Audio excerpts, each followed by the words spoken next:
Fala pessoal, sejam bem-vindos a mais um Pumpcast. Agora nesse podcast tem um cara aqui fenomenal que é, Pedrão. Convidado mega especial, além de ter uma carreira aí brilhante, é um parceirão aqui nosso. Então, com muita honra, hoje a gente vai estar batendo um papo com o Sérgio Tadeu, músico e empresário. Trabalha com eventos há mais de 30 anos, especialista no setor da cultura e CEO da STR. Seja bem-vindo, meu amigo. Obrigado, meus amigos da Pump aí. Tô muito feliz de estar aqui com vocês. E é isso aí, vamos embora contar um pouquinho dessa história louca de vida nossa aí nesse setor da cultura e de shows e desse monte de coisa aí que é uma doideira total. O Sérgio tem chão, hein? Porra. Mas, antes de mais nada, né? Ele achou que ele ia tomar nessa garrafinha, né? Opa! Opa! Aí sim, hein, cara. Pode abrir, fica à vontade. Que legal, que honra, mano. Ó, Opa! nossa, canequinha da Stanley, né? Caraca, que demais, cara.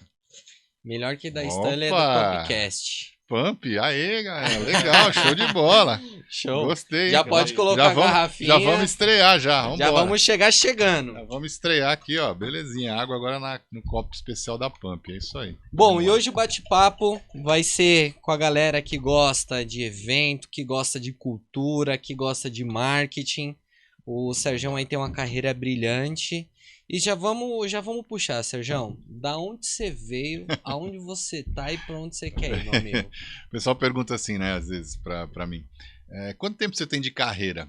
Eu falo que a minha carreira se confunde com a minha vida. Quanto tempo tem de vida, eu tenho de carreira.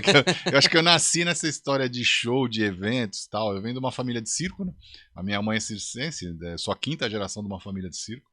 Então, desde criança, eu meio que lembro. Minha mãe conta que me amamentava embaixo do palco do circo, fazendo. Naquela época, o circo era um circo teatros, né? Então, a primeira parte era números de circo, trapézio, báscula, saltos, palhaços. E na segunda parte era uma peça de teatro. O circo chamava um circo-teatro.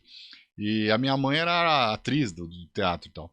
Meu pai não era de circo, mas conheceu a minha mãe e acabou entrando para a área do setor artístico também. Meu pai foi empresário de shows, depois ele vendia shows de um monte de artista, da Jovem Guarda na época, Vanderlei Cardoso, Vanderlei, aquela turma toda da Jovem Guarda. E aí se casaram e aí viveu, desde o começo eu vivia nesse mundo, né, no mundo do circo. E de criança eu fazia as peças de teatro, quando tinha criança na peça do circo eu entrava. E ainda criança eu fiz algumas novelas na extinta TV Tupi, eu era ator mirim. Mas o Julgamento, Um Dia o Amor, umas novelas infantis lá, umas novelas do que tinha os personagens infantis, eu lá e participava. Então eu meio que nasci nesse meio todo, assim, né? E a família do meu pai também eram músicos, né? Meus tios eram músicos, meu avô era maestro, meu bisavô era maestro, tinha uma banda mirim e tal. Então tinha esse lado musical na parte do meu pai e para minha mãe é lado circense. Então, desde criança eu estava envolvido nessa história toda. E com 7 anos de idade eu comecei a estudar violão clássico, né? E não parei mais, né? Me formei no violão clássico, com 13 anos eu já tocava violão, muitas músicas clássicas e tal. E fui aí me envolvendo nessa história toda de cultura, de arte, estudando música e circo junto, sabe aquela coisa toda. E não tinha como você ser outra coisa do que não mexer nessa coisa de arte, de cultura. Já nasceu lá, Já né? nasci lá. E, obviamente, na hora de fazer uma faculdade, aquelas coisas, o que você vai fazer? Engenharia? O que você vai fazer? Vai ser medicina? Não, eu tinha um pouco de confusão na minha cabeça, né? Na época do colegial eu fiz um ano de exatas, um ano de humanas e um ano de biológica, ficava um pouquinho de cada coisa. E aí, na hora de prestar vestibular, prestei vestibular para música. Aí fiz a faculdade de música, né? Fiz música e aí bandas e tocando banda, viajando para lá e para cá, tocando. E comecei a minha vida profissional, além de viajar com show e dar aula de violão, dar aula de música, comecei mesmo no circo, apresentador de circo, voltei pro circo, fazia apresentação de circo, fazia uns balanços no trapézio lá de vez em quando, mas apresentador de circo. Nessa fase de ser o apresentador do circo, eu conheci o pessoal produtor artístico da TV Manchete. Eu tinha 19 anos na época, apresentando o espetáculo do circo, e aí eu fui convidado para trabalhar na TV Manchete, a extinta TV Manchete, hoje em dia é a Rede TV. E a TV Manchete era uma televisão muito forte, ela batia de frente com a Globo em alguns momentos, né? Até ganhava da Globo no Ibope, né? Ela tinha uma novela Legal. conhecida, Pantanal, a primeira versão do Pantanal foi na TV Manchete. E aí a Angélica, a mulher do Luciano Huck, era uma das estrelas da TV Manchete. Ela tinha um programa infantil chamado Clube da Criança, que tinha começado com a Xuxa foi para Globo, e a Angélica assumiu o posto da Xuxa no Clube da Criança. E eu comecei a fazer produção musical desse programa, né? Entrei fazendo um trabalho com o Cabaré do Barata, do Ajudo Ribeiro, depois em seguida fiquei fazendo o Clube da Criança. Fiquei lá por 3 anos com a Angélica fazendo o Clube da Criança, depois fiquei viajando 1 ano com uma banda de música chamada Pandora, pela América Latina toda, tocando em várias cidades da América Latina, Argentina, Chile e tal. E o meu parceiro de banda era o Juan Carlos Lucis. Se vocês forem procurar aí no Instagram, vocês vão ver quem é Juan Carlos Lucis, ganhador do Grammy. Olha. Ele era meu parceiro de música, ele ganhou o Grammy Latino há 2 anos atrás, o Juanca. Juanca, você vai ver esse podcast aqui, vai lembrar, falei de você aí, viu? Parceiraço meu. Abraço pro Juan. Um abraço pro Juanca. O Juanca ganhou um Grammy Latino agora, há 2 anos, mora em Miami, tem uma carreira consolidada de sucesso, era meu parceiro de música. A gente viajou com essa banda Pandora. Isso que eu tô contando tudo ao longo de 3, 4 anos. E aí voltei pro Brasil e logo em seguida, como aos meus 23, 24 anos, montei a STR, né, que é a empresa que eu tenho até hoje, né, que a empresa fez 30 anos de empresa agora.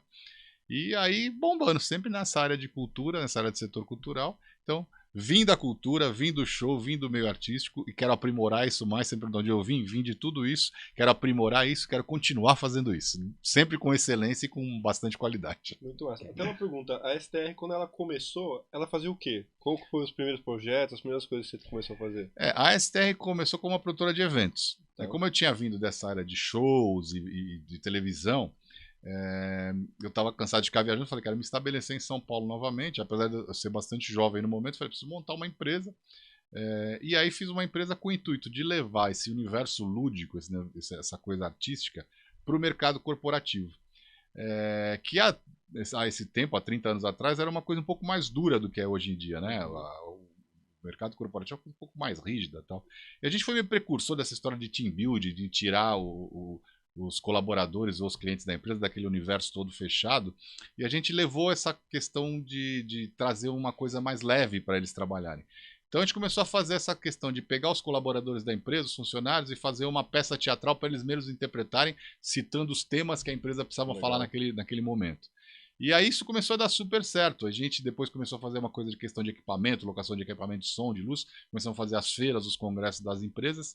E no meu 2º ano de empresa, eu tive o meu primeiro cliente grande. Fiz um trabalho para a Nestlé, que foi muito legal. Foi um trabalho que nós fizemos, o Pequeno Grande Mundo, que era uma trilha sonora e um espetáculo de bonecos que tinha no Shopping Eldorado. E logo em seguida, a gente ganhou uma concorrência, que na época participou a DPZ, a Macan, então, 3 agências grandes, e a STR pequenininha, junto com uma outra parceira minha, a Meris, a gente participou de uma concorrência da Tetra Pak. Quando falaram Tetra Pak, o que é Tetra Pak? Ah, Tetra Pak é aquela... Eu falei, deve ser estacionamento, né? Pensei que era Tetra Pak. Não, a Tetra Pak é que faz as caixinhas de leite longa-vida. Há 30 anos atrás, ninguém sabia muito o que era isso, né? E aí a concorrência era porque a Tetra Pak queria se apresentar ao mercado, porque ninguém sabia quem era a Tetra Pak. Só tinha as caixinhas, mas ela que se apresentar ao mercado para quem era aquela grande empresa. E aí a concorrência foi para... Eles iam fazer uma feira, né, a UD, que era a Feira de Utilidades Domésticas, que era uma principal feira que tinha no AMB, na época, aberta ao povo, ia muita gente, a feira sempre lotava, e a Tetra Pak ia montar um stand nessa feira. E aí nós participamos de uma concorrência do que apresentar nesse stand, como fazer uma coisa que seja lúdica, que seja legal e que o público gostasse dessa e apresentasse a Tetra Pak de uma forma lúdica. E aí a Meris, essa minha amiga da MC2, uma empresa super legal que tem aí no mercado também hoje em dia, me chamou e falou, Sérgio, cara, você é o cara das ideias, você é um cara de criação, que inventa as coisas legais, o que a gente faz com essa Tetra Pak? Estudei, vi o que a empresa apresentava, falei, cara, vamos fazer uma história teatral. Como uma história? Vamos fazer esse stand ser um livro de história. Aí o stand foi realmente um livro de história, um livro gigante, um livro de 5 metros de altura, que as páginas se viravam toda de feito. E a gente contava a história da caixinha longa-vida ali, desde da fabricação da caixinha, aliás, antes até, a gente começava a história com a ordenha da vaca, né, na fazenda, o leite chegava na empresa, ele era envasado e era servido ao consumidor e depois descartado a embalagem. Então a gente fez uma história um espetáculo teatral de 10 minutos contando todas essas etapas, todas essas fases da Caixinha Longa Vida, falando da Tetra Pak. Nesse livro, mega livro, isso era para... Nossa ideia era que isso acontecesse de 10 em 10, de hora em hora na feira, né, 8, 10 vezes por dia. De hora em hora tinha esse espetáculo de 10 minutos. A feira parava, ficava uma galera na frente do lugar lá. Só que como que você ia apresentar isso pros caras numa concorrência? Lembro que no dia da apresentação tinha apresentado a Macan, tinha apresentado a DPZ, os caras estavam... Falei, cara, o que eu vou fazer? Eu tenho que fazer uma coisa diferente, né? Era o meu primeiro grande projeto. Aí eu fui pro estúdio e gravei o áudio desse espetáculo inteirinho, esses 10 minutos. Peguei um pessoal de cantores, músicos, compus todas as músicas. Aí o espetáculo era todo musical. Cada etapa dessa tinha uma música. Criei todas as músicas, compus, fomos pro estúdio, gravamos esse áudio todo. E cheguei na apresentação, os caras levando aqueles mega... abria aquelas pastas cheio de apresentação e tal, que o stand vai ser assim, vai ser assado. Eu levei um gravador um gravador assim, um toca-fitas na época. Grandão com umas caixas de som. Cheguei na hora da reunião, botei o gravador em cima da mesa. O cara falou, pô, é assim que você vai fazer a apresentação? Eu falei, é assim, a minha apresentação é essa. O cara assim, esse cara é maluco, né? Botei o gravador. Aí eu falei pra eles assim, dá pra baixar a luz? Baixa a luz um pouquinho, lá na agência. Aí baixamos a luz, falou, agora vocês fechem os olhos. Falei pra todo mundo, olhando pra cara. Aí falou, agora vocês prestem atenção, imagina que vocês estão na feira, na aldeia, no stand da Tetra Pak, e aí acontece isso aqui, dei play. Aí veio o desenho do espetáculo inteiro.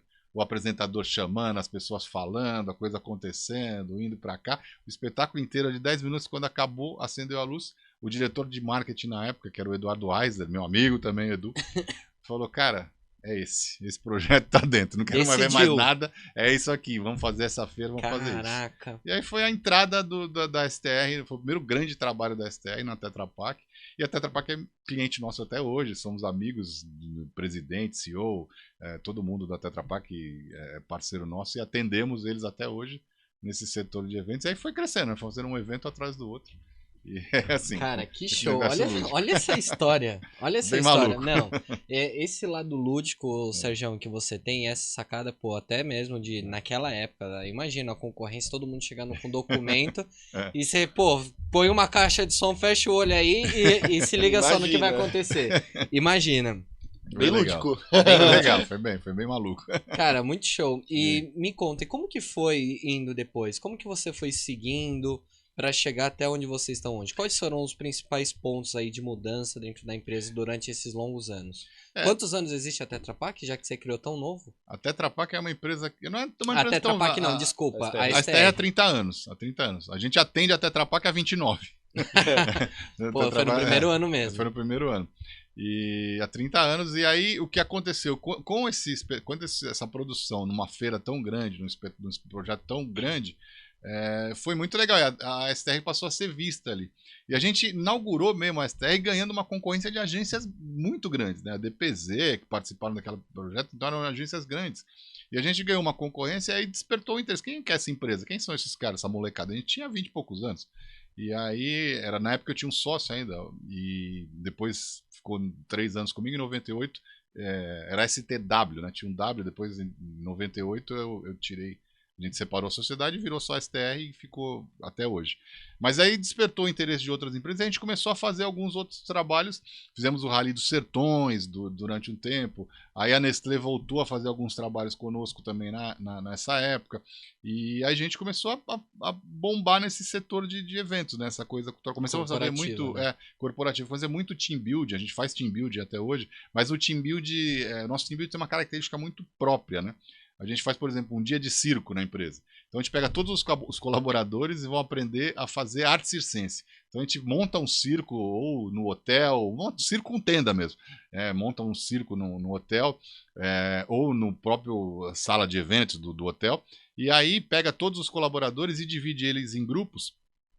E eles vão aprender um dia de circo. Então eles vão aprender a fazer trapézio, vão aprender a fazer palhaço, vão aprender a ser apresentador, vão fazer malabares, vão andar no arame, entendeu? Eles ficam treinando durante 2 horas e depois eles fazem uma apresentação circense mesmo para os demais colaboradores. Ou uma coisa mais legal ainda que a gente faz, a gente, sem eles souberem, sem que eles saibam, a gente chama os familiares deles todos para assistir. Então, quando eles saem, tá na convenção lá, tal, quando eles saem, agora vocês vão fazer uma apresentação. Para quem que vocês vão fazer a apresentação? Quando abrir as cortinas, vocês vão ver. Quando abre a cortina que eles vão fazer os espetáculos deles, tá todas as famílias, as esposas, os filhos, assistindo aqueles que eles vão fazer.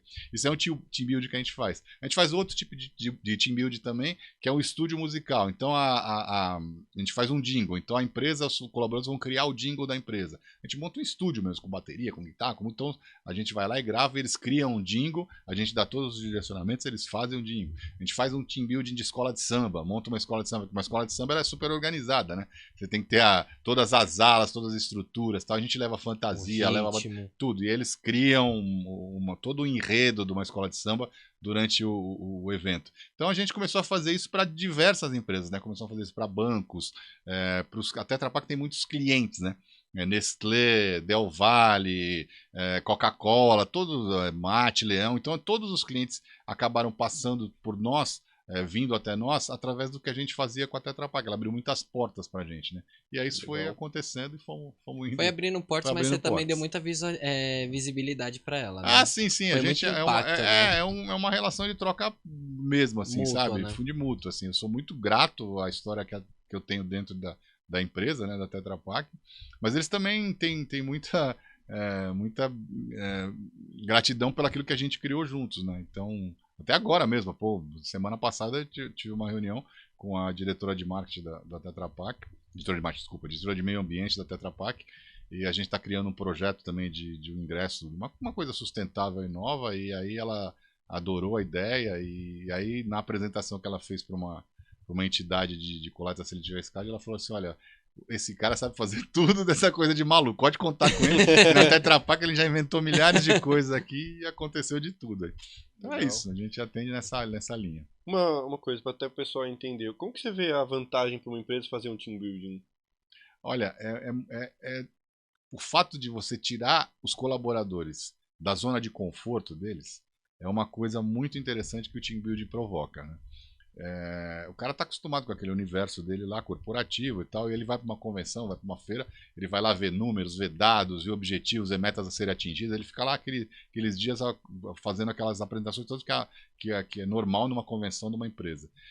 Aí, quando tem alguma coisa lúdica diferente, é um palestrante que vai, ou um show musical, uma banda que está acontecendo lá, uma ação. Aí, o team building, ele quebra essa rotina normal de uma convenção. Exatamente, ela cria uma emoção nas pessoas diferente daquilo que eles estão acostumados, entendeu? Então eles participam de uma forma muito interessante nisso, e nós fazemos isso de uma forma muito específica, e sem a gente, apesar de tirá-los da zona de conforto, a gente não faz nada que constranja ninguém, porque também tem alguns exercícios que o cara, puta merda, eu vou fazer só porque o meu chefe tá olhando, puta, eu vou fazer só porque... Não, a gente faz uma coisa que os caras se interessem, porque você fala pra qualquer pessoa, cara, você já foi num circo, cara, pode ser ido ou fui ou não fui, mas o cara sabe o que é um circo. Agora, você já balançou num trapézio? É difícil achar alguém que ele balançou num trapézio sem ter sido de uma família circense. O cara fala, não, você tem coragem de balançar? Caraca, o cara vai lá e fala, pô, ele sai no hall do hotel, né? Tem um circo montado e um trapézio que ele vai lá com toda a segurança,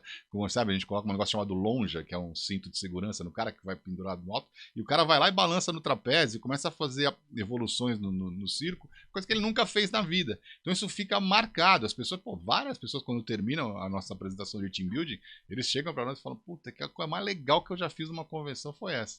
Então tira os caras da zona de conforto deles, tem uma experiência nova e uma coisa que fica marcada na vida dos caras para sempre. Legal. Os benefícios do team building, além dele ter esse momento de descompressão, ele marca a empresa na cabeça do funcionário e deve ajudar também um pouco em trabalho em equipe. Perfeito, exatamente o que você está falando. Eles entendem muito mais o que é o trabalho colaborativo, que é o trabalho a mensagem final é sempre essa, ninguém faz uma coisa junto. Uma coisa que a gente faz no nosso team building também a gente faz uma competição, porque óbvio, você divide em grupos, 5, 6 grupos, e tem uma competição entre eles para ver quem que é o melhor naquilo, seja no circo, ou seja, a gente faz uma Olimpíada também, a gente faz às vezes um team building que é uma Olimpíada, faz várias competições para os caras lá, e a gente, a nossa pontuação não é com placar, não é nada, a gente coloca uma pirâmide de acrílico num determinado espaço do hotel, onde todo mundo passa por ali, e aquela pirâmide de acrílico, totalmente transparente, ela vai sendo enchida com bolinhas coloridas. Essas bolinhas igual de piscina de bolinha de criança. Então a equipe tem a cor verde, a bolinha dele é verde, a azul tem a bolinha azul e assim por diante. São 6 equipes, 6 cores, 10 equipes, 10 cores. Quando os caras ganham, tem uma competição, são várias competições. Então a competição se tem 6 times, tem do primeiro ao sexto lugar. O primeiro lugar que fez lá, vai lá e ganha 5 bolinhas da cor dele. O segundo 4, assim por diante. E aí, só o que faz com essa bolinha? Joga lá na pirâmide. O cara vai e joga na pirâmide. Aí, conforme o dia vai passando, as competições vão acontecendo, e eles vão lá pegando, o cara fica em primeiro lugar, pega 5 bolinhas, depois fica em terceiro, pega 2 bolinhas. Eles vão jogando a bolinha dentro daquela pirâmide. Aquela pirâmide vai se enchendo, se enchendo, se enchendo, e as bolinhas vão se misturando lá dentro. Então, cara, é muito engraçado. Vai passando dias, vão contando as bolinhas, não dá pra ver. A gente tem o controle porque a gente anota quanto cada um levou a bolinha. E aí chega no final do dia, a pirâmide tá cheia, né? Porque a bolinha entra, mas ninguém consegue ver qual a bolinha que tem mais cor ali dentro. E aí, normalmente, o CEO da empresa, o presidente, vai dar a mensagem final e ele lê quem são. O vencedor é a equipe tal. Mas olha para a pirâmide, todo mundo olha para a pirâmide. Se essa equipe tal, se as bolinhas do que ficou em último lugar não tivesse dentro da pirâmide, a pirâmide não ia estar cheia, entendeu? Legal. Então o último, que ficou em último colocado, é tão importante quanto ficou em primeiro. Porque senão ele não ia ter chegado lá em cima. Então a mensagem que a gente passa nessa pontuação que a gente faz em todos os nossos team buildings é nesse sentido de colaboração de todos da empresa tá fazendo isso. Isso marca, cara. Isso marca mesmo. As pessoas ficam impressionadas. Não, demais. E além de tudo isso que a gente tá falando aqui, eu acho que o gás que a pessoa sai, né? Porque sai da rotina, tem uma boa experiência, ele volta com uma conexão com a empresa muito maior do que quando ele entrou ali, né? Exatamente. Sai trincado, sai no gás. Topíssimo, topíssimo. E, Sergião, me conta aí mais um pouco, quais são os outros projetos aí que ficaram marcados? Eu vi que a gente contou bastante sobre as empresas, falamos sobre Team Build agora, mas quais foram os projetos que você vê que você tem um carinho muito grande, assim como você teve esse do livro? Tem bastante coisa legal, assim. Um projeto que a gente fez lá no comecinho também, que eu acho legal, que é muito interessante contar, é que a gente fez o primeiro circo de marketing no Brasil.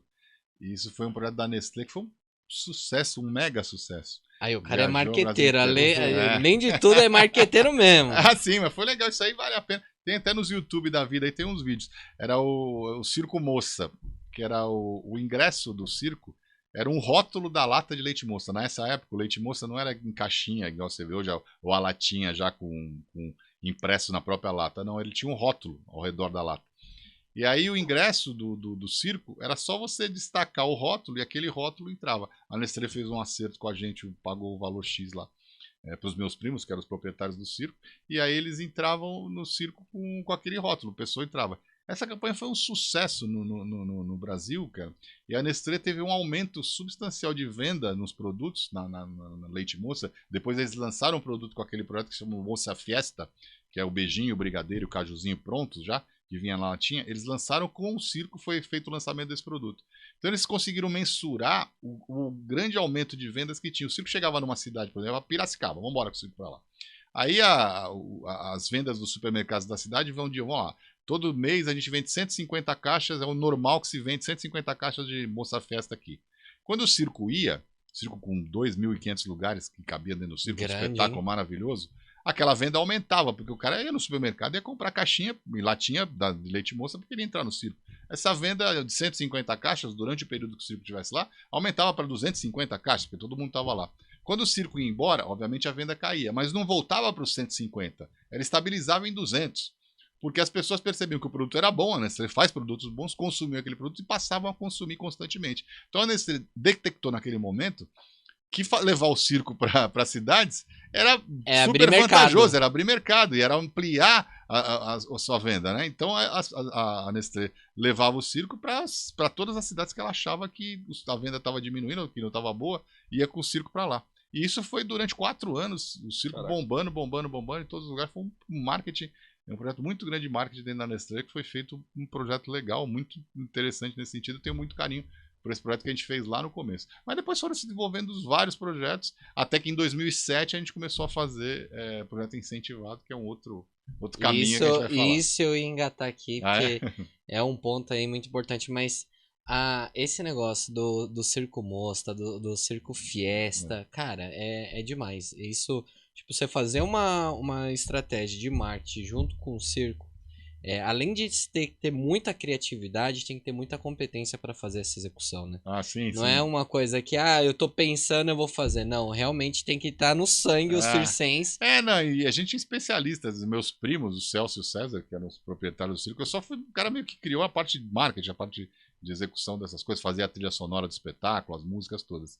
E então a gente participou mesmo nessa execução. Mas os meus primos, o Celso e o César, que eram os proprietários do circo na época, são especialistas na arte circense, né? O Celso, hoje em dia ele mora na Itália, ele trazia artistas do mundo inteiro pro circo. O circo tinha artistas russos, artistas ingleses, da Mongólia, tinha artistas do mundo inteiro. E naquela época o circo era permitido ter animais. Então o circo tinha elefante, tinha leão, tinha chimpanzé, tinha tudo. Então o circo era muito. Então é um espetáculo que era muito marcante mesmo. Um espetáculo que ficou. Era um circo maravilhoso e fez muito sucesso. E até hoje o pessoal na Nestlé comenta desse circo moça. Virou um case, né? Virou um case lá, virou um case dentro da empresa. Até, antes da gente entrar no STR, só pra descontrair, mas qual foi a história mais bizarra, assim, que você já viu? Porque é circo, né? Aconteceu um monte de coisa, assim.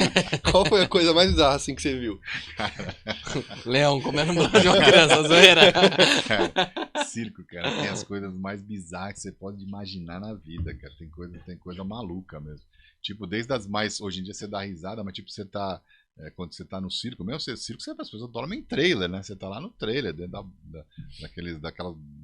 Tô em volta do circo e tal. Cara, aí você começa a acordar 3 horas da manhã com raio, trovão, e o trailer começa a sacudir aquele temporal. Aí você começa a escutar os caras gritar: vamos segurar o circo. E é literalmente segurar o circo, bicho. Você sai de dentro do circo, aquela lona, vem o vento por baixo, começa a... Cara, vem todo mundo com pega as espias, aquelas cordas, segura o circo, cara, vem pra cá. O vento vai passar e todo mundo corre pro outro lado, pega pra lá. Cara, isso é louco, cara. Você não tem ideia, mas isso acontece no circo, no temporal. Vamos segurar o circo, vai pra não voar. Então o circo tem, às vezes o circo voa. Mas você tem já aconteceu de você ter essas bizarrices, coisa maluca, cara, coisa maluca. O Celso, esse meu primo mesmo, tem uma história muito engraçada dele. Ele quis sacanear um chimpanzé. O chimpanzé adora banana, né? E aí tinha uma chimpanzé fêmea no circo. E aí ele pegava, comia a coisa da banana, pegava a banana, passava na frente da jaula, antes dela entrar no espetáculo, ela estava lá atrás, ele pegava a banana, descascava, passava na frente dela comendo a banana. A chimpanzé, a macaca ficava louca, né, cara? Ele acabava de comer a banana, pegava a casca e dava a casca pra ela. Cara, a macaca ficava... Cara, teve um dia, bicho, a macaca escapou. Cara, a macaca escapou. Adivinha onde ela foi? No trailer do Celso. Nossa, ela sabia onde era o trailer dele, cara. Ela chegou e todo mundo gritando: corre, corre, corre, a macaca escapou, a macaca escapou. Cara, ela tava na porta do trailer dele. Olhando o trailer, cara. Esse cara ficou com medo, se trancou no banheiro do trailer. Aí veio correndo o domador da macaca, segurou a macaca, chegou, levou a macaca embora. Cara, o Celso, em qualquer lugar, ele ia fazer trapézio, ele era trapézio. Quando ele entrava pra fazer o trapézio, a macaca ficava lá na jaula. Cara, ele teve que mudar de circo por causa da macaca, morreu de raiva dele por causa da coisa da banana. Cara, caraca, imagina, doideira, cara. Uma macaca atrás de você. E o chimpanzé, ele é enorme, cara. É um macaco, chimpanzé bruto mais mesmo. velho, chimpanzé de 10, 12 anos, parece um gorila, é forte pra caramba. Porque ele te pega, te machuca. Tá doido. As doideiras totais. Você pediu uma história, veio, né? Ixi, depois aí a gente tem que ter uns 5 podcasts só pra contar as histórias que a gente já passou nesse mundo. As suas histórias são as melhores, Sérgio. E me conta, como que tá essa parte de especialização no setor da cultura? Introduz um pouco pro pessoal entender. Uhum. A gente, em 2007, começamos a fazer projetos incentivados, né? No setor cultural. A conhecida e, às vezes, mal falada Lei Rouanet, né, que as pessoas não entendem direito, então precisam, até eu falo isso para as pessoas, quando quiser entender um pouco de Lei Rouanet, bate um papo com a gente que a gente vai explicar exatamente como funciona ela e da forma benéfica que essa lei funciona. Como toda lei tem algumas brechas que as pessoas às vezes se aproveitam de uma forma errônea, mas é uma lei que beneficia realmente a cultura, beneficia mesmo as pessoas, ela dá acesso para o setor cultural e dá acesso para a população à arte de uma forma que ela não tem. E nós começamos a mexer com isso em 2007 também por conta da Tetra Pak. Eu não sabia disso. A gente fazia eventos corporativos, fazia shows, fazia ao lado lúdico, mas não mexíamos com lei de incentivo. E aí, em 2007, o diretor de marketing, diretor de meio ambiente da Tetra Pak na época, Fernando von Zuben, que é o cara, esse Fernando von Zuben é uma das maiores sumidades de meio ambiente no Brasil. Conhece tudo sobre meio ambiente. Ele foi secretário do meio ambiente da gestão Dória, aqui em São Paulo, na época que o Dória foi prefeito, que era uma visão mais corporativa também do mercado. E o von Zuben, na época, como diretor de meio ambiente da Tetra Pak, me procurou, já atendia eles há bastante tempo, falou: Sérgio, você conhece a Lei Rouanet? Eu falei: não tenho ideia do que seja. Ele falou: porque era uma lei que... Ele também não entendia muito, falou: é uma lei que dizem que uma parte do imposto que a empresa paga, ela é revertida para projeto cultural.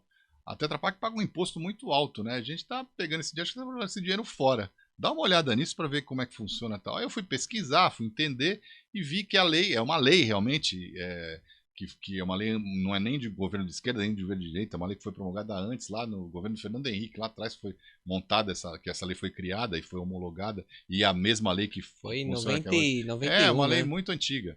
E é a mesma lei, né? Teve algumas instruções normativas que foram sendo ajustadas, mas essa lei que perdura até hoje. E a base da lei é simples. 4% do imposto de renda que a empresa tem a pagar, ele pode ser destinado para projetos culturais. Simples, básica. A empresa continua pagando 96% do imposto de renda. 4% é destinado para uma área, para o setor cultural. E quem escolhe, o governo não dá R$1, não dá um centavo, não sai do cofre, não sai do bolso do governo, o governo não vai pagar isso. Quem paga é a empresa, ele dá o abono dos 4%.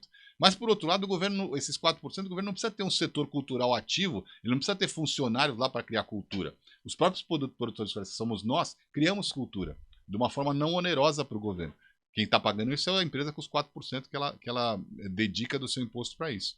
E o governo, que ele tem que fazer, e ele faz muito bem, é fiscalizar essa lei. Então a gente, para conseguir aprovar um projeto, ele é muito rigoroso. A gente submete um projeto à análise de técnicos especialistas dentro do Ministério da Cultura, um orçamento muito bem elaborado, com métricas a serem cumpridas e muito rigidamente cumpridas dentro da estruturação desse orçamento que é feito.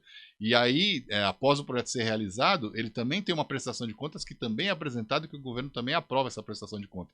Mas nesse meio tempo, uma vez que você aprova o projeto, o governo não te dá o dinheiro, ele te dá a autorização a captar aquele recurso no mercado privado. Você vai para o setor privado, e aí o setor privado é que escolhe aonde ele quer aportar aquele recurso. Ele vai ver o projeto que mais se enquadre com a estratégia dele, se o cara quer falar naquela época de meio ambiente, se ele quer falar de educação, se ele quer falar de inclusão, se ele quiser falar de qualquer termo, se está no DNA da empresa naquele momento fazer aquilo, ele vai buscar no setor cultural projetos que sejam interessantes para a marca da empresa estar envolvida e estar junto daquele projeto acontecer. E aí, em 2007, eu fui estudar, aprendi um pouco sobre isso e falei para ela: tá bom, vamos fazer. Qual é a dor de vocês? O que vocês precisam mostrar? O von Zuben falou: cara, a gente precisa mostrar para a população que a caixinha ela é 100% reciclável. A gente precisa mostrar para a população que essa caixinha aqui, ela recicla, ela é uma caixinha que se divide e recicla. Eu falei: cara, como que eu vou linkar isso com a cultura? A gente fez uma caravana cinematográfica, foi o nosso primeiro projeto incentivado. Uma mostra de cinema. Então a gente viajava com esse cinema, fizemos um cinema itinerante, uma tela de cinema de 300 polegadas que é montada em praça pública. Eles montam uma tenda também, é um cinema de praça.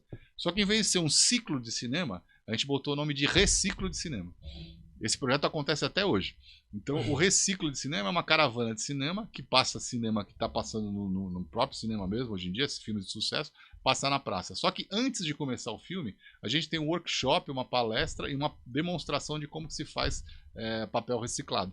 Né? Então, o pessoal vai lá, senta, a gente fala um pouquinho do que é a reciclagem, por isso que o projeto chama Reciclo de Cinema, mostra como é bom as pessoas reciclarem, como se faz para reciclar. Faz isso durante 40 minutos, as pessoas se interessam, aprendem aquilo, a gente faz papel reciclado para eles na frente das pessoas, eles aprendem a fazer com um equipamento super simples, chamado Nano Pooper, que parece um liquidificadorzinho, e faz papel para eles. E aí isso acontece e se chama Reciclo de Cinema. Cara, é um projeto que hoje, nesse primeiro ano a gente fez, isso foi em 2007, de 2007 até 2008 a gente passou por 98 cidades do Brasil. Caraca. No primeiro ano. É um projeto que ele acontece um dia. De manhã ele está numa escola, à tarde ele está na outra escola e à noite ele está na principal praça da cidade. Então você consegue fazer numa semana, você faz 3 cidades. Você faz num dia, viaja para outra cidade. No outro dia você faz outro, viaja para outra, assim. Então você vai fazendo. Nós temos 98 cidades no primeiro ano. E ele sempre foi acontecendo. A gente só parou esse projeto durante a pandemia. Ficamos 2 anos sem fazer. Depois ele voltou para a ativa. Tivemos com ele agora, há 4 semanas atrás, estávamos em Caxias, Canoas e Curitiba com esse projeto. E ele já passou de 700 cidades, com mais de 2,5 milhões de pessoas assistindo, quase 3 milhões de pessoas já participaram presencialmente desse projeto. Só de um projeto. De um projeto, que é o Reciclo de Cinema. E aí foi um projeto que foi um sucesso tão grande, e aí a gente se especializou nisso também. Hoje em dia nós somos uma das empresas que mais realizam projeto cultural incentivado, e que a gente chama de projeto customizado, né, também, que a gente atender a demanda das empresas, aquilo que elas querem apresentar, a gente adapta isso dentro dos nossos projetos e fomos fazendo essa coisa crescer. Eu acho que isso é muito interessante porque às vezes a gente fica pensando em Lei Rouanet, em projetos de cultura, a gente pensa em orquestra, a gente pensa em coisas que, assim, tá distante do consumo da população. E quando a gente fala de cultura, a gente tem que levar o que as pessoas têm que consumir mesmo. Não que a orquestra não seja significativa. Claro. Pelo contrário, a gente tem que falar com todo mundo. Sim, perfeito. E eu achei legal isso que você colocou, porque assim, você traz as pessoas para assistir um filme, às vezes são pessoas que nunca talvez tiveram acesso a ir a um cinema, né? Porque pode ser cidade pequena, depende do nível da cidade. Não tem cinema. E nunca foram. Nunca foram. 8% dos municípios do Brasil tem cinema, sabia disso? Cara, olha isso. É absurdo.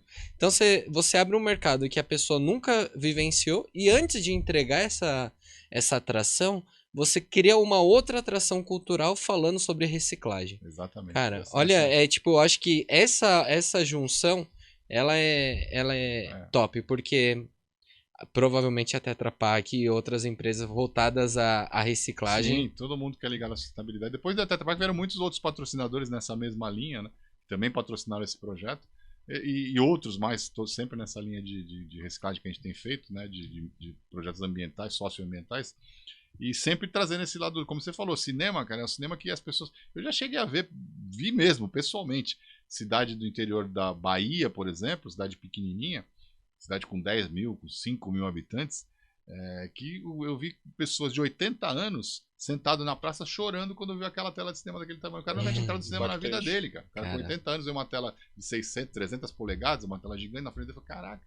E, cara, com som, Dolby Surround, com som super... O cara fala, porra, que coisa emocionante. E é emocionante você ver as pessoas que não têm acesso a cinema, é isso que a gente faz. Então, é um projeto que ele é inovador e até hoje é inovador, porque tem muita gente no Brasil que nunca foi ao cinema.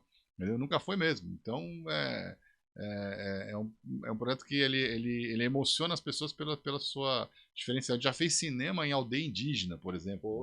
Fomos. Sim, fomos. O bicho é rodado também, hein? Fomos pra Amazônia, cara. Pra Amazônia lá, na aldeia Xingu. E monta a tela de cinema pros índios, cara. Fizemos. Cinema em cima de balsa. Fizemos cinema em cima de balsa. Balsa andando e o cinema lá pra pessoa. Balsa no meio do Pará, por exemplo, Belém do Pará, pro interior do Pará, rodando, descendo o rio, com um cinema lá dentro. Uma coisa bem maluca mesmo.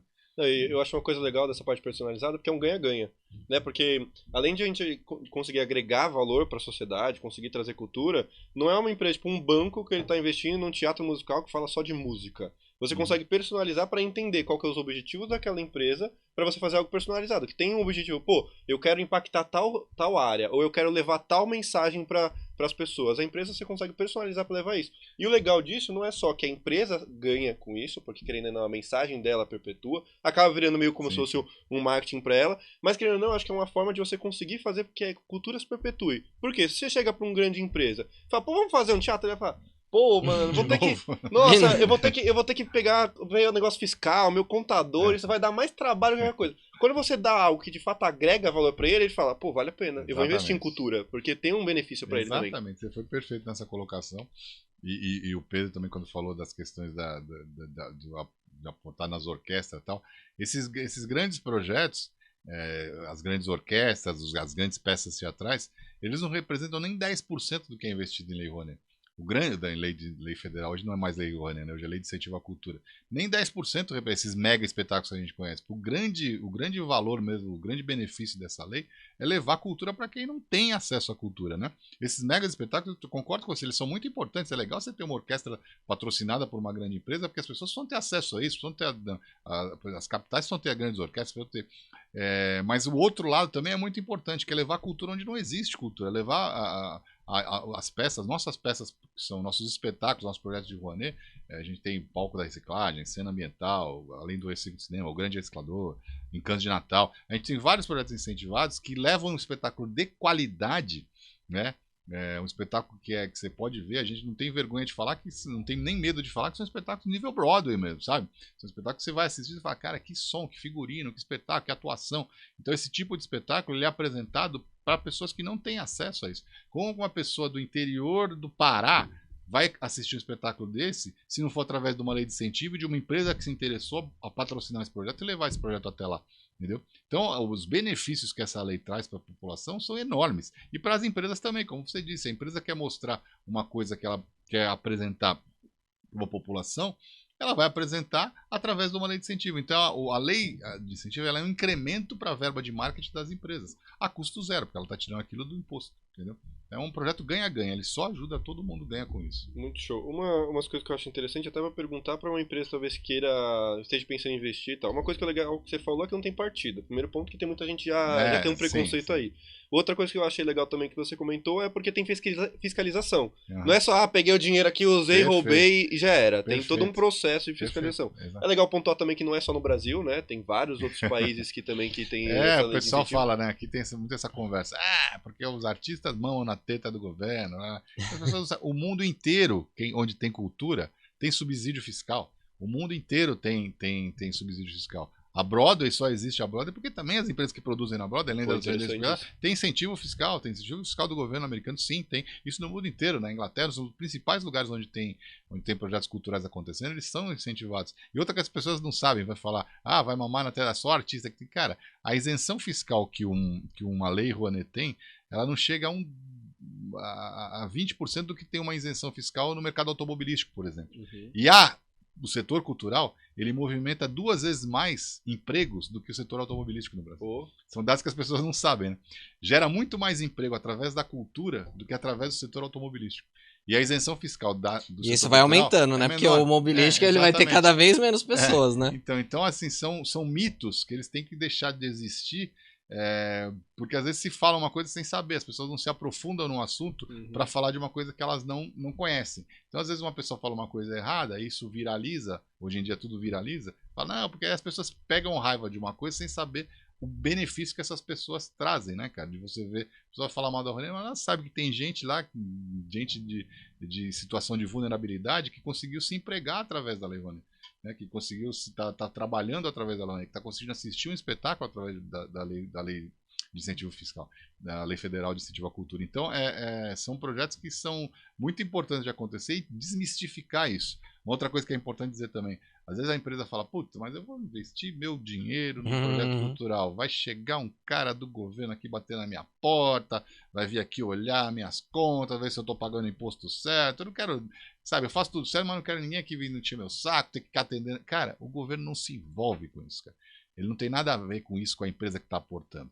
Por quê? Porque a parte de que tem que fazer tudo certo é o proponente, é o produtor cultural, aquele que tem que fazer, ele faz, ele monta, ele é fiscalizado pelo Ministério da Cultura, aquilo lá é feito e é colocado lá.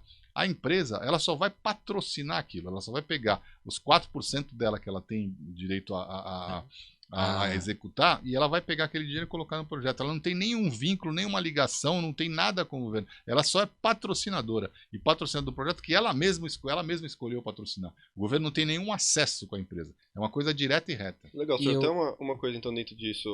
Vou só cortar porque é para entrar exatamente nesse ponto. Sim, não falando que eu concordo com isso, mas é uma realidade do Brasil. Tem uma pá de empresa que sonega imposto. Então, se uma empresa ela sonega muito imposto e ela tem receio de aportar porque vai vir fiscalização, isso teoricamente não acontece. Nunca acontece. Tá bom. Não tem nenhum tipo de fiscalização. E é até legal você comentar porque, por exemplo, esse lado de aporte e de justamente fiscalização é aprovado antes, que nem você mencionou. Perfeito. Então, assim, não é que você vai chegar lá, vai pegar o dinheiro e vai fazer. Primeiro, antes de oferecer para alguém, esse projeto foi pensado, ele foi criado, foi enviado para o governo, o governo autorizou, o Ministério da Cultura autorizou, e aí foi para o mercado para fazer essa captação. E não é simplesmente assim, eu vou escrever o projeto, quero fazer isso, pronto, acabou. Não, cara, você passa por diligências. Você manda o projeto para lá, o grupo de análise do Ministério da Cultura analisa aquele projeto em todas as suas etapas. Se tem uma coisa ali que está com um orçamento fora do comum, ou que eles veem que tem uma coisa diferente, eles mandam uma diligência para a gente, isso aqui, esse ator aqui desse projeto está ganhando mais do que pode. Você tem que adaptar o projeto, tem que consertar. Hoje em dia a gente tem tanta experiência, é difícil a gente errar num projeto. Então a gente já escreve o projeto dentro das normas que tem regras para serem cumpridas. Mas a fiscalização disso é muito grande antes de você. Para o governo, para o Ministério da Cultura aprovar um projeto, ele passa por uma análise rígida, né? Uma análise detalhada. Ela vai e vem. Hoje na STN nós temos quadros de pessoas que são especialistas nisso, né? O André se especializa. O Andrézão aí, ele é brabíssimo. Especialista, ele entende tudo, tal. Recordista de aprovar projeto tempo recorde. Que ele vai lá e já sabe como funciona. Então a gente estudou muito, planejou muito para fazer esse tipo de projeto.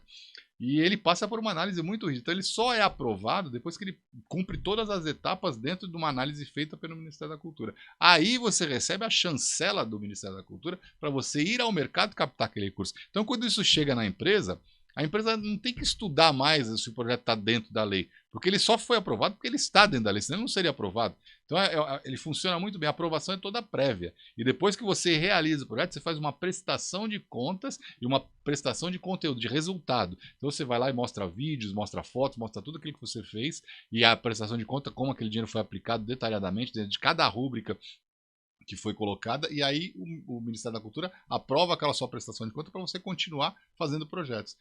Tudo tem que ter nota, né, para poder...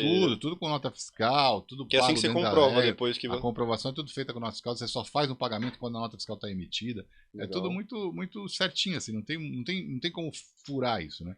Então, assim, quando as pessoas falam alguma coisa errada, porque fulano de tal tá ganhando uma fortuna com a Lei Rouanet. Cara, mesmo os grandes artistas, quando fazem alguma coisa através da Lei Rouanet, você vê espetáculos grandes que estão aí, e a Cláudia Raia tem o direito de fazer isso. Hoje em dia o Thiago Abravanel está com um projeto muito legal, que também foi financiado através da Lei Rouanet, o musical Hairspray, que está fazendo muito sucesso. Ele também tem o patrocínio da Lei Rouanet, a empresa pode patrocinar aquilo. Cara, quantos empregos são gerados num projeto desse? Sabe quantas camareiras, figurinistas, cabeleireiros, visagistas que tem tudo dentro do projeto? O cara que mexe no som, o cara que mexe na luz, cenografia, tudo isso gera marketing. Gera tantos empregos naquilo, e a empresa só patrocinou aquilo com 4% do imposto de renda dela. E aí te dá a oportunidade de fazer tudo isso, porque se o cara fosse bancar com o dinheiro dele, uma produção como Hairspray, por exemplo, um espetáculo super legal que a Cláudia Raia faz, a bilheteria não paga o custo daquilo. Entendeu? O cara pode lotar todos os dias o teatro, porque o custo do ingresso no Brasil ele não é um ingresso muito caro, né, como estava fora. Então, como é que você vai produzir cultura se você não tiver empresa apoiando? Então, as pessoas, quando falam porque não sabem, cara. Falam que, pô, e além do que, você tem tanta contrapartida social. A Cláudia Raia, que eles tanto falam, o Thiago Abravanel, que está com o Hairspray, ele tem que doar uma parte dos ingressos substancial para as entidades de caridade que estão lá assistindo, entendeu? 10% dos ingressos são oferecidos gratuitamente. Então, cara, não tem nada de errado você ver um artista de nome fazendo um projeto incentivado. Por quê? Porque ele está gerando uma enormidade de empregos. Tem muita gente trabalhando ali com aquele recurso, entendeu? E se ele fosse fazer aquilo sem o apoio de uma empresa que viesse através da lei de incentivo, o valor do ingresso não paga o custo, entendeu? Não paga o custo do espetáculo, da produção. Então, cara, você para apresentar um projeto nível Broadway no Brasil, se você não tem uma empresa, porque lá as empresas apoiam também, então aqui precisa apoiar. O que tem de errado nisso? Não tem nada de errado. Não, total. E eu vou fazer só um fechamento com você disse, eu vou até trazer uma empresa aí que realmente a lei de incentivo à cultura, ela não tem partido, ela é apartidária, mas esse quesito de justamente ter todos esses artistas, também tem as pessoas que fizeram coisas erradas dentro da Lei Rouanet. E qual que é a sua visão sobre isso? Então, a pessoa quando faz uma coisa errada, em todos os setores tem quem faz coisa errada. Mas o cara que faz errado, ele não vai fazer mais de uma vez, cara. Porque ele é pego, entendeu? Hoje em dia quem faz a coisa, quem faz a coisa certa é que vai permanecer. Entendeu? O cara, por que ele vai pegar um recurso, ele conseguiu aprovar um projeto dentro da lei. Aí ele vai receber o recurso para fazer aquilo. Se ele não faz aquela entrega, ele não vai conseguir apresentar a prestação de conta do jeito que ela tem que ser feita. Ele não vai conseguir apresentar o resultado daquilo. Porque se você fala lá que você vai fazer 10 cidades com um projeto, você tem que comprovar, cara. Você tem que estar lá com a foto do lugar, se você vai fazer Público. com o público que está lá, com quantas pessoas foram, com o registro daquilo, com depoimentos, tudo isso é obrigado você fazer. Você vai fazer numa escola, todas as escolas que a gente se apresenta, a gente tem uma carta da diretora da escola, falando, foi feito o projeto aqui assim, assim, assado. Então tem tudo dentro disso. Aí a pessoa faz errado, cara, pega o dinheiro dele e vai gastar o dinheiro num evento X dele, próprio para ele mesmo, para fazer com aquelas coisas mesmo. Como que ele vai prestar conta disso? Cara, ele vai prestar conta toda mal feito, tudo errado. Então ele não vai fazer mais, entendeu? Então os poucos que fazem errado não ficam no mercado. Eles são automaticamente banidos desse setor cultural por estarem fazendo uma coisa errada. A gente está fazendo isso há 20 e tantos anos, o projeto cultural. Por quê? Porque a gente aprendeu a fazer a coisa de uma coisa da forma correta, da forma como ser feita. Porque se você não faz a coisa bem feita, o próprio mercado cultural te coloca para fora daquilo. Porque a prestação de conta ela é muito rígida. Cada cafezinho que você toma, você tem que ter uma nota fiscal daquele cafezinho. E por que você tomou cafezinho naquela hora? Cara, eu tomei cafezinho porque foi no intervalo do meu ensaio e aquela hora estava na hora de tomar um cafezinho. É assim que funciona. É muito mais rígido do que uma prestação de conta normal no setor corporativo. Entendeu? Então a coisa funciona de uma forma que é difícil você burlar. Óbvio, tem aquele cara que fica arquitetando, vou burlar de uma forma certa. Um ou outro vai burlar, aí vai ficar todo mundo de olho naquele cara que burlou. Mas aquele cara sai dali naquele momento, entendeu? No começo dali, quando começou lá no comecinho... É evidente, né? Tinha algumas coisas que eram mal feitas que a pessoa não entendia muito como funcionava aquilo. Mas ela foi se aperfeiçoando ao longo dos anos. Não tinha sistema, né? Era papel. Não tinha sistema, era papel. Os primeiros projetos que eu mandei era um calhamaço de papel, era um livro, assim. A gente mandava pelo correio para Brasília. Em 2007 era assim, você mandava aquele calhamaço de papel para Brasília pelo correio. Eles respondiam pelo correio também, se aprovava ou não, se não tinha coisa... Você mandava de volta. Você demorava 6 meses para aprovar um projeto. Hoje em dia a gente aprovou o projeto em 9 dias. Então, é uma coisa que vai vir. Depois da prestação de conta, minha irmã fazia as prestações de conta do nosso projeto, cara, era uma caixa, uma caixa dessa altura, com todos os documentos, aquelas coisas dentro. Você pegava aquele negócio, um peso danado, ia no correio e mandava aquilo para Brasília. A prestação de conta era assim.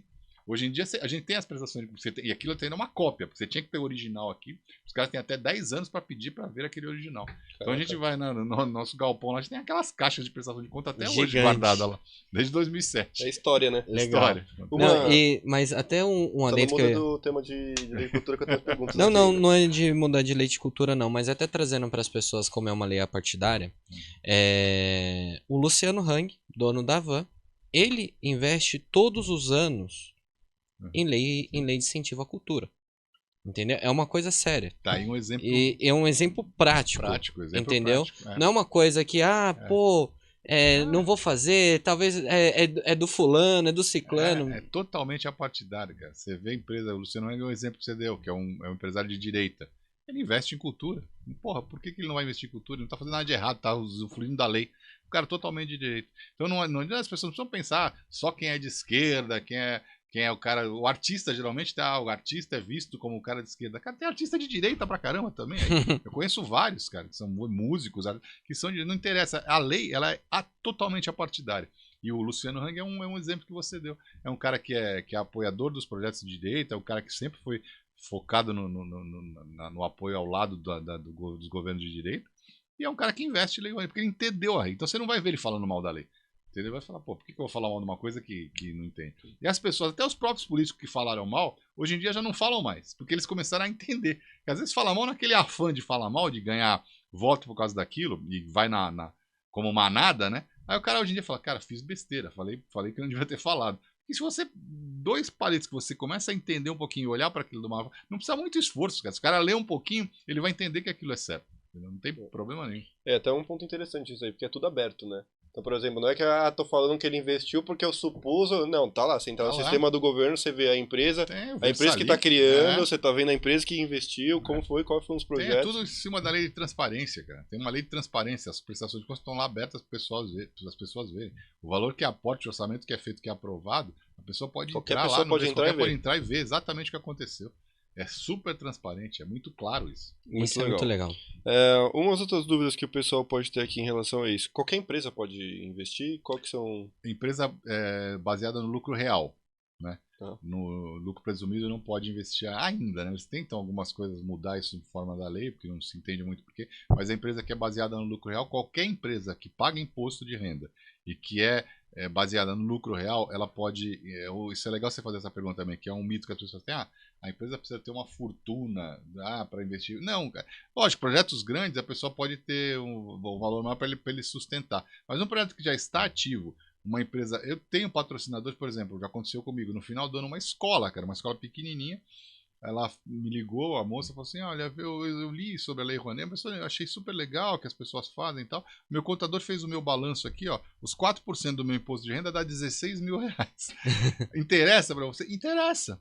Sabe por que interessa, cara? Porque você coloca esse valor somado-se a um projeto que já está em andando, e esse valor vem lá para dentro daquele projeto que já está andando, com 16 mil reais, você paga 2 atores, você paga uma camareira, você paga um cenógrafo, então você soma aquele valor todo, e o logo da escolinha lá vai estar lá, cara, como apoiador do projeto. Então não adianta você falar, não, só empresas que têm valor gigante, não é assim, cara. 4% do imposto de renda, se a empresa é baseada no lucro real, ela pode reverter o valor para apoiar o projeto incentivado da Lei Federal de Incentivo à Cultura. Então é super simples, não é uma empresa mega. Esse mito também, às vezes, a empresa, não. Às vezes o cara vai estar pagando, ele vai falar, pô, tudo. Se o cara, ele deixa passar. Mas se ele vai fazer o balanço dele, ele vai que ele jogou 100 mil reais fora. Eu digo jogar fora, não, ele pagou o imposto. Mas aqueles 100 mil reais que ele pagou, poderia ter colocado no setor cultural. E tem muita empresa fazendo isso que não sabe. Isso é uma divulgação que a gente tenta fazer na STR e é um trabalho de formiguinha, né? Porque a gente, hoje em dia, só 8% das empresas que têm capacidade de aportar estão aportando. Por desconhecimento.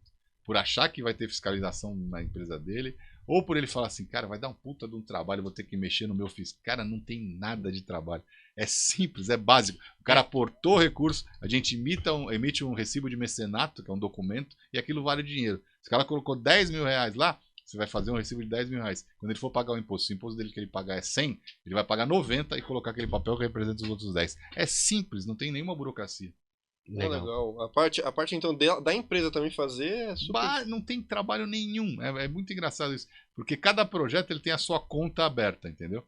Então o cara escolheu, ele não tem que fazer nada, cara. Ele vai lá no fiscal, o financeiro da empresa fala, pô, aqui o nosso imposto foi... Caraca, você pagamos 10 milhões de imposto, vamos pagar 10 milhões de imposto esse ano. 10 milhões, beleza, tá? 10 milhões de impostos, vamos pagar 10 milhões de imposto de renda. O cara pode ir lá e pagar os 10 milhões de imposto. Ele vai falar, não, quanto que é 4% de 10 milhões de renda? 400 mil reais, tá? Não posso botar 400 mil reais no projeto cultural? Pode. Aonde? Aonde ele quiser. No projeto cultural. Ele vai olhar, vai pegar uma lista lá, pô, olha esse projeto aqui, cara, a minha empresa, ó, aqui, ó, a gente tá em Goiânia. Ó, esse projeto aqui pode ter apresentação aqui em Goiânia, é itinerante. Ah, ó, que legal, cara. Esse projeto aqui tá falando de educação. Porra, legal. Quanto custa esse projeto aqui? Custa 500. Pô, o meu é 400. Será que dá? Dá, porque não precisa colocar Pode ser 500. várias empresas. Pode ser várias empresas. O cara pode colocar uma parte do recurso dele. Então, é tão simples. As pessoas não entendem que é essa simplicidade. Você vê, por isso 8% só da empresa estão aportando. Então, isso vem aumentando. A cada ano aumenta mais. Porque nós aqui na STR também fazemos esse trabalho de formiguinha, né, de estar falando para as empresas, quanto mais empresas conhecerem esse processo, vão poder participar desse processo mais ativamente.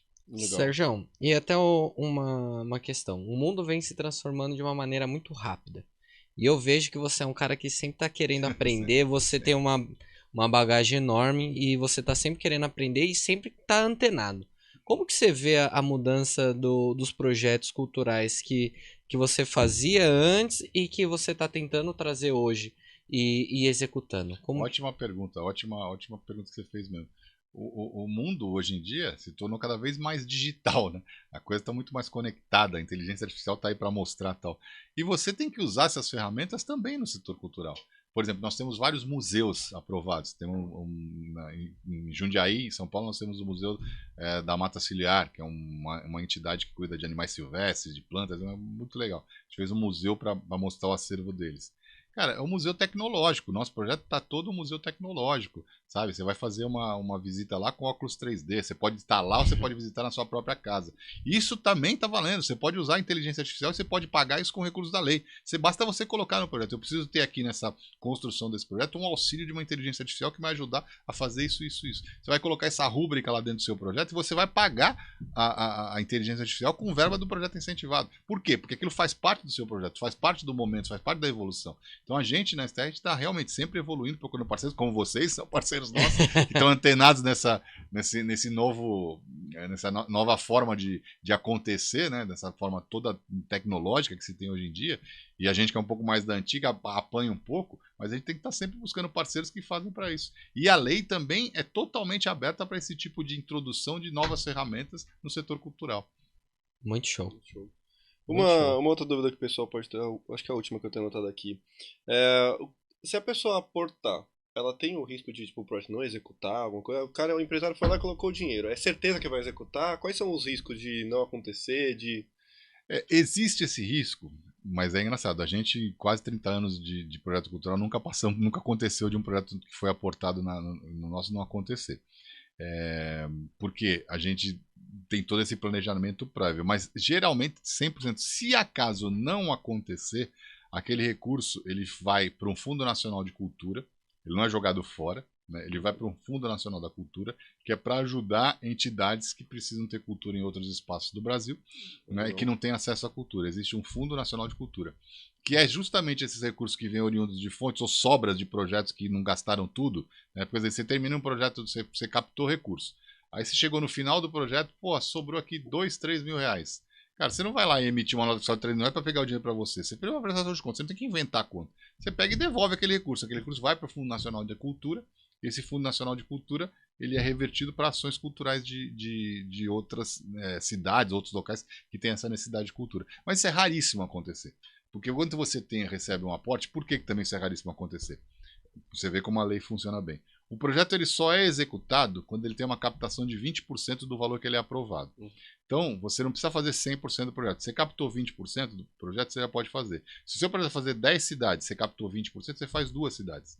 Entendeu? Se o seu projeto fazer 1 ano de apresentação de cultura, você captou o suficiente para fazer 1 mês, você faz 1 mês no teatro com aquele valor de 10% que cabe dentro daquele valor. Então, por isso que é muito difícil não acontecer. Porque o produtor cultural, quando ele vai escrever o projeto, ele já sabe de todas essas demandas. Então ele vai fazendo, ele vai escrevendo o projeto dentro da capacidade que ele tem de execução. Então é muito difícil que isso aconteça. Legal. E até para a gente materializar toda essa experiência, hoje, em relação a projetos, qual o tamanho da STR?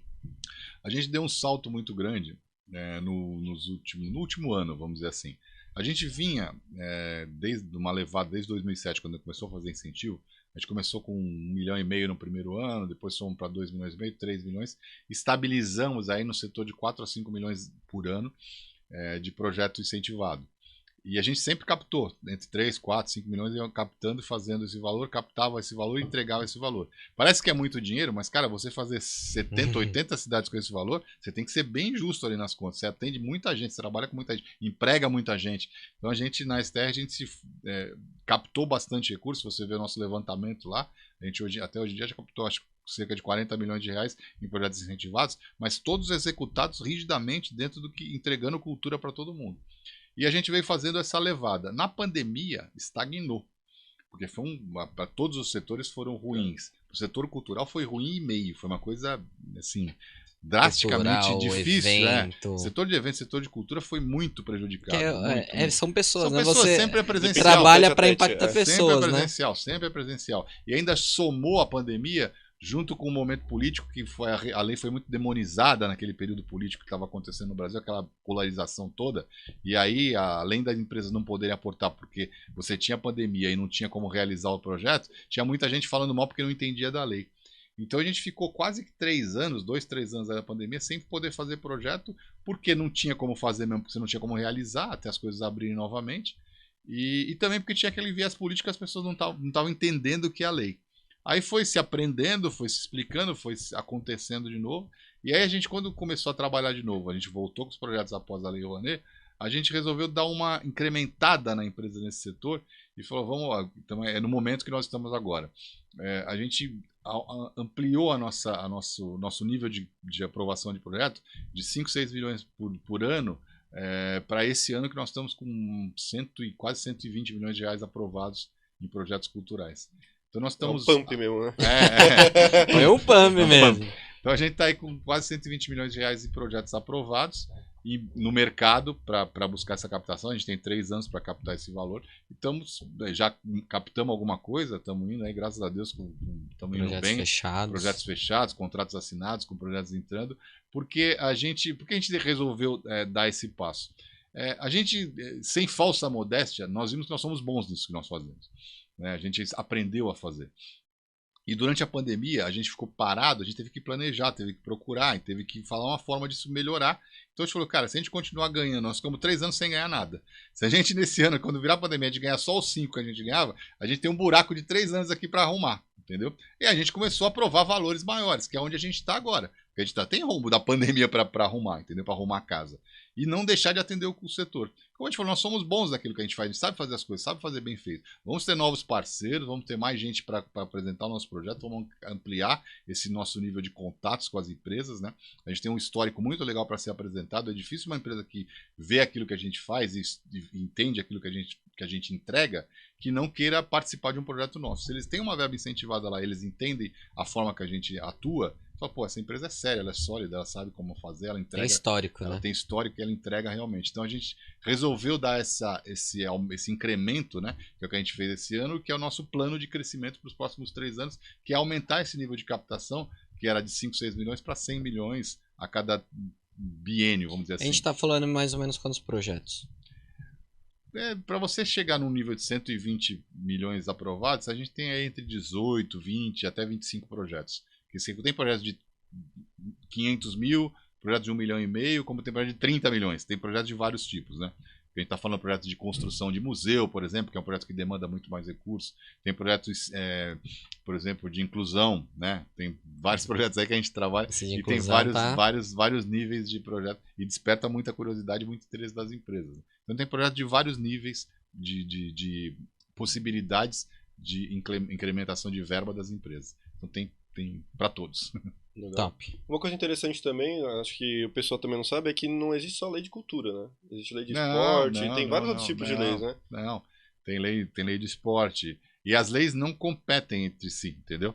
Se você investe 4% na cultura, você pode investir 2% no imposto, no esporte. Porque a lei do esporte, o abatimento é de 2%. Aí você tem o fundo do idoso, também só para especificamente para idoso. Né? Você tem da infância e da juventude. Entendeu? Cada projeto desse tem um abatimento fiscal que ele pode ser colocado o valor de incentivo nele e eles não competem entre si. Agora já foi homologada, só falta sair mesmo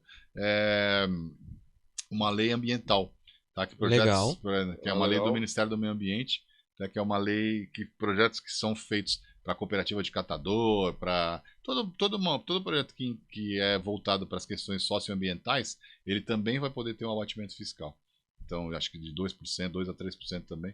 Já passou pelo Congresso, tudo já foi aprovada. Ela só falta ser, acho que homologada para entrar em vigor. Que acho que ainda entra em 2025, ela já deve estar rodando. Então a empresa, na verdade, já pode destinar mais recursos. São projetos diferentes, com propostas diferentes. Exatamente. Que bacana. Eu tenho outra pergunta, não é mais de lei de incentivo. Não é mais lei de incentivo? Se tiver alguma, pode perguntar. Tá. Pergunta sua, porque a minha eu vou dar uma introduzida e eu sei que ele vai responder um pouquinho mais. Vai sair do mundo corporativo, vai continuar no mundo corporativo? Eu vou perguntar sobre o setor de cultura mesmo em si. Não, pode perguntar do setor de cultura. Eu também, mas enfim. Tá, eu queria entender um pouquinho como que mudou o setor de cultura nos últimos tempos. Que a impressão que eu tenho de algumas coisas, pelo menos de algumas coisas que eu ouvi, é que se a gente não tivesse lei de incentivo, basicamente a gente não ia ter peça de teatro, não ia ter nada, porque a conta não fecha, né? Como que tá essa evolução desse mercado da cultura? Você tem toda a razão. Se não existisse lei de incentivo, a cultura ela ia ficar muito prejudicada.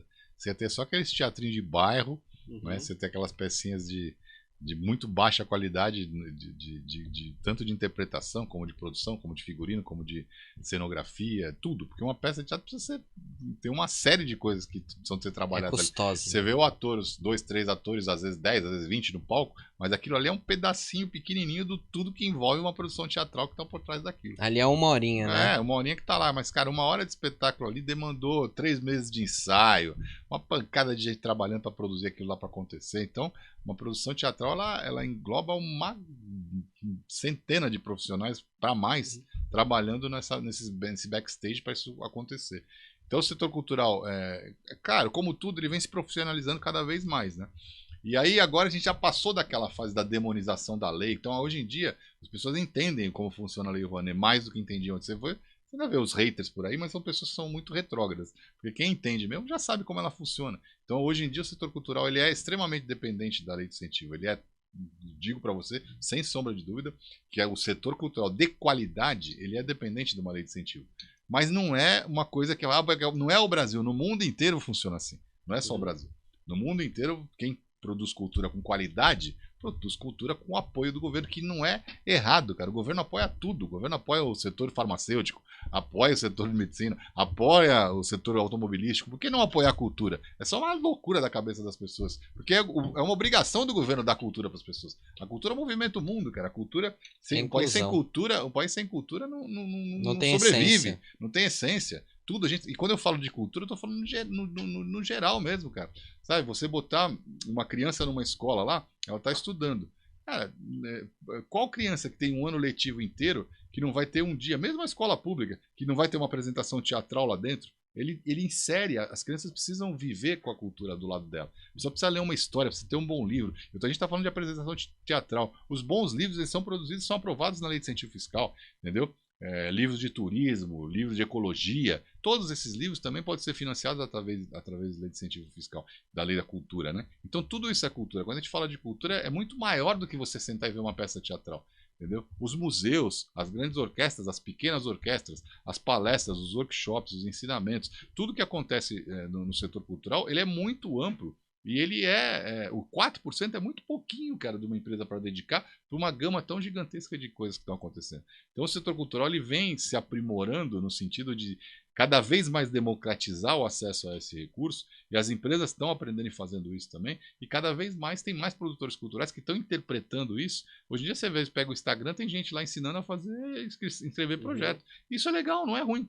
Entendeu? Não é legal, porque é mais gente que está entrando que incentiva para aprender a fazer e entrar nesse setor. É um mercado que tem que ser muito explorado. É um mercado que tem muito para crescer, tem muito para crescer. Legal, mas o que você vê que está mudando? Assim? Você falou para ele está se profissionalizando. O que você vê que mais mudou, sei lá, de 5, 10 anos para cá, nesse mercado da cultura? Então, o acesso à cultura, ele vem tendo mais... a gente faz parte desse tipo de acesso. A cultura está sendo mais levada para lugares onde ela não tinha tanto acesso, entendeu? Entraram algumas empresas no mercado, que é muito legal também. Tem gente que não gosta, mas eu gosto das empresas, são chamadas empresas de captação de recursos. Porque essas empresas elas facilitam o acesso da empresa aos projetos culturais. Porque às vezes uma empresa não tem um entendimento para ir procurar lá o projeto que ela quer. A gente, como uma empresa de 30 anos de história, a gente tem contato com muitas empresas, então a gente não tem como chegar nas empresas. Agora, produtores culturais menores, espalhados pelo Brasil inteiro, eles não têm acesso às grandes empresas, nem às médias empresas, nem às pequenas. E muitas vezes ele nem viveu o mundo corporativo, ele nunca teve nem contato. Tem esse acesso, não chega lá. Então essas empresas de captação de recursos, que são exclusivamente empresas que captam recursos para aplicar no setor cultural, elas conseguem ter acesso a essas mega empresas. Então elas vão lá nas empresas grandes e apresentam os projetos e veem as necessidades que as empresas têm, e ela tem essas empresas de captação, ela filtra milhares de projetos e vê aqueles projetos que mais se adaptam a determinada empresa. Então aquele produtor cultural pequenininho, ele não consegue bater na empresa, mas ele consegue manter uma empresa de captação de recursos. Essa empresa de captação de recursos, ela analisa o projeto daquele pequeno produtor e vai poder destinar e apresentar aquele projeto para alguém que possa querer exatamente o que aquele produtor está fazendo. Então, isso é uma evolução muito recente. Essas empresas de captação de recursos acontecem, elas existem aí de 2, 3 anos para cá, né? Pós-pandemia que isso começou a acontecer. E isso é legal, é uma evolução para o mercado. Até nós mesmos, na STR, nós temos parceria com algumas empresas de captação. E nós temos muito projeto. Então, as empresas de captação de recursos também buscam projetos com quem já tem expertise, que tem conhecimento, que já tem projetos aprovados. Então, a gente também tem muitos projetos que entram para nós através dessa parceria nossa com as captadoras de recursos. E funciona super bem. Isso é uma das grandes evoluções que o mercado cultural vem tendo no momento. A tendência é que, na verdade, então, com o tempo e com essa informação que está sendo passada para as pessoas e captadora, a tendência é que a gente vai ver então mais cultura cada vez mais. Cada vez mais. A tendência é essa, a gente luta muito por isso, né? Para isso ser cada vez mais implementado, cada vez mais ampliado. Você tá sempre tendo que combater hater, você tá sempre tendo sempre que acontecer, né? E às vezes muda um governo, vai dar 2 passos para trás, mas aquela evolução que você conseguiu, você não vai perder aquilo, você vai continuar fazendo. Então a gente vê um mercado muito promissor. A cultura tem muito a crescer ainda, né? E tem bastante gente que começa a trabalhar. Acho muito interessante, vou falar de novo, quando eu abro o Instagram e vejo algumas pessoas lá que vêm, olha, eu ensino você a fazer o seu projeto, não é fácil mesmo você fazer, eu ensino você a fazer o seu projeto cultural, aqui eu já ajudei a não sei quantas pessoas a captar, cara, legal, porra, legal. Né? Você vê curso para tudo no Instagram, você vê tudo, tem curso para tudo tem curso. Porque não pode ter curso de você aprender a fazer cultura. É legal, pô. Isso é muito top. E a sua pergunta foi justamente introduzir o que eu ia perguntar mesmo. Porque a gente falou de inovações agora, mas a gente também comentou de valores. A gente falou de mais de 100 milhões. E muitas vezes as pessoas que não têm noção de o que é fazer evento, do que é ter toda essa infraestrutura, funcionários, acham que, pô, é muito dinheiro. Mas quando a gente dilui isso em 25 projetos, cara, não é falso. Muitas vezes tem que dançar conforme a música. Mas eu quero trazer um outro lado. A gente falou bastante de cultura aqui em relação a projetos de incentivo. Mas você é dono de 2 teatros, né? Sim, também. Do Shopping Metrô Santa Cruz e do Shopping Moca. Eu queria entender de você quais são os desafios hoje que você vê no empreendedorismo das pessoas que criam peças teatrais independentes. Qual que é essa realidade? A gente administra 2 teatros, né? Como você diz, o Teatro Moca e o Teatro Santa Cruz, são 2 teatros de shopping, né? Um é no Shopping Moca Plaza Shopping e o teatro no Teatro Metrô Santa Cruz. A gente lida, né? Nos nossos teatros tem mais ou menos 30 apresentações por mês. Então a gente lida ali com... Às vezes é o mesmo produtor que produz 2, 3 peças, mas a gente está lidando por mês aí, você está falando de 10, 20 produtores culturais, de todos os níveis. Peça pequenininha, que é um stand-up, às vezes que é um cara que faz tudo sozinho, como musicais com 10, 15 pessoas trabalhando em cena. Então a gente aprende a lidar com todo tipo e a gente vê o universo que eles vivem ali, né? Que eles produzem aquilo lá a unhas e dedos mesmo, vão lá e faz. Porque, como eu te falei, por isso que eu falei que esse mercado tende a crescer cada vez mais. A maioria dessas pessoas que estão fazendo teatro, que nossos teatros não são grandes, são teatros de 250 lugares, não são teatro muito grande. A gente já recebeu peças que foram lá produzidas através de lei de incentivo, através de editais. Também existem os editais, não existe só a lei federal de incentivo, o PROAC, que é uma lei estadual, existem os editais de cultura. Então a gente já recebeu algumas pessoas que aprenderam com isso. Mas o pequeno produtor, aquele cara que trabalha lá, monta a peça da Branca de Neve e vai lá e faz o figurino e começa a fazer, ele também tem espaço, não só nos nossos teatros, mas em outros teatros também, né? Ele faz lá. Então esse cara, ele trabalha pesado, é difícil, né, ele ser remunerado de acordo com aquilo que ele precisa, mas isso é um começo, cara. Todo mundo tem que começar assim. Não adianta o cara falar que ele vai começar a fazer uma peça teatral, já vai aprovar um projeto da Rouanet ou na lei de incentivo, vai aprovar nos editais, vai sair fazendo. Se o cara não começar, ele não vai, ele tem que ter experiência, ele tem que aprender a montar um projeto teatral, uma peça de teatro, e a gente dá espaço para isso nos nossos teatros. A gente tem produtores lá que não fazem lei de incentivo, mas estão lá fazendo as pecinhas dele lá e estão se virando, estão fazendo. Então, no nosso, em todos os teatros que tem, né? Em São Paulo acho que tem mais de 100 teatros, então tem espaço para todo mundo trabalhar. Tem teatro muito menor que o outro, tem teatro de 40 lugares, tem teatro de 100, nós estamos no teatro de médio porte ali, né, 250 lugares. Mas é assim, o cara tem que trabalhar mesmo, como tudo na vida, tem que começar e ralar e vamos pra cima. É isso aí. Muito show. Sérgio, como que as pessoas podem te encontrar na rede social? E como pode entrar também com a STR? A STR, a gente tá reformulando todas as nossas redes sociais agora. Estamos fazendo um novo site, novo Instagram, tudo com aí. Vai estar aqui no link. Vamos deixar aqui no link. O site já tá no ar, hein? Tá no ar, tá bonitinho e tal. E meu Instagram é Sérgio Tadeu _STR. Sérgio Tadeu _STR.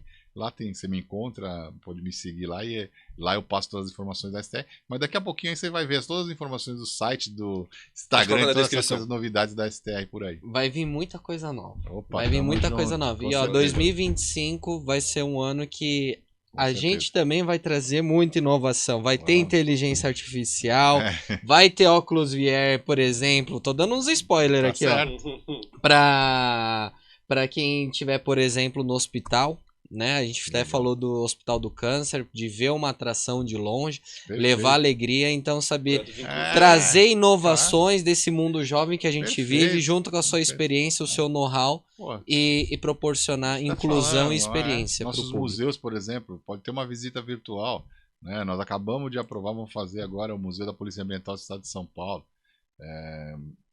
Estamos recebendo um apoio, até agradecer o patrocínio da Toyota, que está patrocinando esse projeto nosso. Top E demais. é um museu que mostra o trabalho sério que é feito pela Polícia Ambiental do Estado de São Paulo, de resgate animal, de entrar nas florestas, de combater queimada. O trabalho dos caras é sensacional. Esses animais são atropelados, as cidades vão aumentando, né? A parte urbana vai aumentando, esse lado rural, cara, os animais estão aí. Então eles vão indo para a estrada, você não atropelado, a Polícia Ambiental faz um trabalho de resgate, né? E é um trabalho sensacional de história, desde a década de 40 que eles fazem esse trabalho. E aí a gente conseguiu, numa parceria com a Polícia Ambiental do Estado de São Paulo, aprovar um projeto muito legal, que é a construção desse museu, que vai mostrar também de uma forma tecnológica todo o trabalho que eles fazem com o tour virtual. E a gente quer, com vocês, estar nessa parceria para apresentar isso, para levar para o hospital. O cara está lá no hospital, mas ele pode visitar o museu lá dentro, entendeu? Essa parte tecnológica é muito importante para a gente estar fazendo isso aí. É isso aí. Muito Sergião, é isso aí. obrigado. Pô, Foi eu que top demais o agradeço. nosso Tamo junto. papo. Tamo junto.